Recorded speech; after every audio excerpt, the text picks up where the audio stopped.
আমন্ত্রণ জানায় প্রতিদিনের কুষ্টিয়া বার্তা নিউজ রুমে। খবরের সাথে থাকছি মাসুদ রানা। কুষ্টিয়া শহরের মোল্লাতেঘড়িয়া এলাকায় অবস্থিত একতা ক্লিনিক অ্যান্ড ডায়াগনস্টিক সেন্টারে ভুল চিকিৎসায় এক শিশুর মৃত্যুর ঘটেছে। প্রত্যক্ষদর্শীদের এবং স্থানীয়দের অভিযোগ, পর্যাপ্ত এনেস্থিসিয়া সুবিধা না থাকা সত্ত্বেও শিশুটিকে অজ্ঞান করে অপারেশনের চেষ্টা করা হলে তার মৃত্যু হয়। ঘটনার পরপরই ক্লিনিক এলাকায় উত্তেজনা ছড়িয়ে পড়ে এবং চাঞ্চল্যের সৃষ্টি হয়। এদিকে স্বাস্থ্য বিভাগ ও প্রশাসনের পক্ষ থেকে ঘটনাটি তদন্তের উদ্যোগ নেওয়া হয়েছে বলে জানা গেছে। শহরের লাহিনী বটতলা এলাকায় একজন ভ্যান চালক নাসির শেখ দুইজন অজ্ঞাত পরিচয় ব্যক্তি নাসিরকে ৩০ টাকা ভাড়ায় একটি ছোট পার্সেল লাহিনী জোয়ারদার পাড়ার বাসিন্দা হামিদুল ইসলামের বাড়িতে পৌঁছে দিতে বলেন।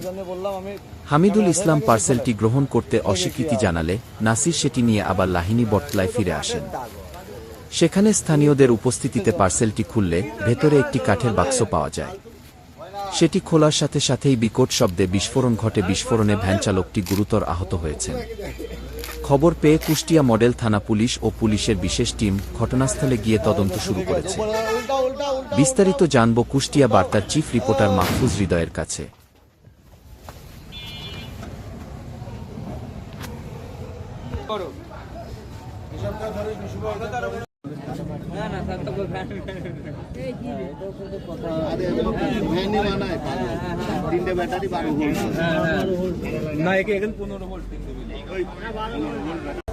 এখানে ঘটনাটা কি ঘটেছিল একটু আমাদের জানান। ৩-৪ জন ভ্যানওয়ালা দাঁড়া রয়েছে। আচ্ছা, এর মধ্যে ছেলে আইসি জটকার পরে এই ব্যাগটা একটু দিয়ে আসেন, কয় টাকা ভাড়া? আচ্ছা। একদম 10 টাকা করে ভাড়া। আমরা 3 জনের ভাড়া দিচ্ছি, 30 টাকা দিচ্ছি যে আমাকে দিয়ে আসে। নাসির আবার নিয়ে গেছে।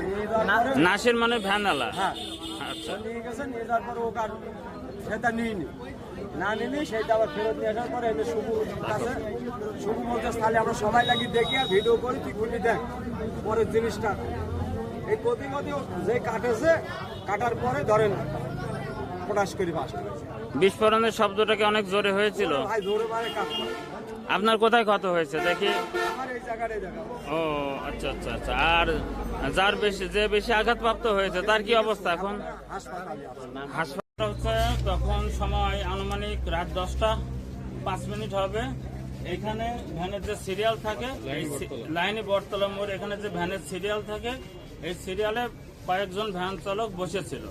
হঠাৎ এর মধ্যে 2জন লোক আসে, এসে ভ্যানওয়ালাকে বলে, তুমি কি হামিদুল জোয়ারদারকে চেনো? বলছে হ্যাঁ চিনি, আমার এলাকাতে বাড়িতে। বলছে তার একটা পার্সেল আছে, এই পার্সেলটা হচ্ছে তার কাছে পৌঁছায় দিতে হবে না, তুমি 30 টাকা রাখো, পার্সেলটা আছে। পার্সেল আছে আমার কাছে, একজন আমার কাছে 30 টাকা ভাড়া দিয়ে তোমার কাছে পাঠিয়ে দিল। তো ও বলছে আমার তো কোনো পার্সেল নাই, কোনো কিছুর অর্ডার নাই। তো এই কারণে সেই হামিদুল ওই পার্সেলটা করে না, রিসিভ করে না। রিসিভ না করার কারণে ওই আজকে একটা ঘটনা ঘটছে, লাইনি বটতলায় একটা বোম সাদৃশ্য বস্তু বাস্ট করছে। জি, আচ্ছা, এই ঘটনাটা কি একটু বলেন তো। এটা একটা ভ্যানওয়ালা, আমি বাড়িতে ভিতরে আমি ভিতরে ছিলাম, এক ভ্যানওয়ালা এসে ডাকছে। ডাকার পরে আমি বাইরে বাড়া আসার পরে ভ্যানওয়ালা কাছে কি দরকার, কছে আপনাকে একজন এই পার্সেলটা দিছে। 2জন এসে এই পার্সেলটা আমাকে দিয়ে ভ্যান ভাড়া দিয়ে বললো আমাকে ড্রাইভারের বাড়ি পাঠাই দাও, দিয়ে আসেন, আমরা যাতে পারতেছি না, আমরা ব্যস্ত। তা আমি ওনাকে বললাম যে ভাই আমি চিনি না জানি না, আমি কোনো কিছু অর্ডার করিনি, কোনো কিছুই না, আমি পার্সেল নিতে পারবো না, যার পার্সেল আপনি তাকে ফেরত দেন। এই বলে আমি উনি চলে গেছে। এই কাহিনীর কালকে আমাকে একটা নাম্বার থেকে একবার দুপুরে গাড়ি ভাড়া নিছে, নিয়ে 2 ঘন্টা বসা রাখেছে। রাখার পরে আমাকে কিছু না বলে কাছে চলে যান, আপনার গাড়ি ভাড়া লাগবে না, আপনি 1000 টাকা বিকাশে করে দিয়ে দেওয়ার পরে আমার কাছে চলে যান। আবার রাত্রি সেই নাম্বার থেকে আবার ফোন দেয়, দিয়ে বলে আবার গাড়ি লাগবে, আপনি আসেন। পরে আমি রাত্রি যাই নাই। এই তৌফিক আর আমিন আমার নামে এবং আমার বাপমার নামে মামলা করে আমাকে সর্বোচ্চ হয়রানি করে এই কাহিনীগুলো করতেছে। তৌফিক আর আমিনের সাথে কি সমস্যা আপনার? কোনো সমস্যা নাই আমার। ওরা আমার একসময় বন্ধু ছিল, আমি চাকরি ছেড়ে চলে আইছি, থানা মরতে বহুত দিন হইলো, আইসে আমি গাড়ি চালাই, এর বাইরে আমি কারোর সাথে মিশিও না, কোনো কথাও নাই। কিন্তু এরা কেন এটা কথা চড়াই জানায়।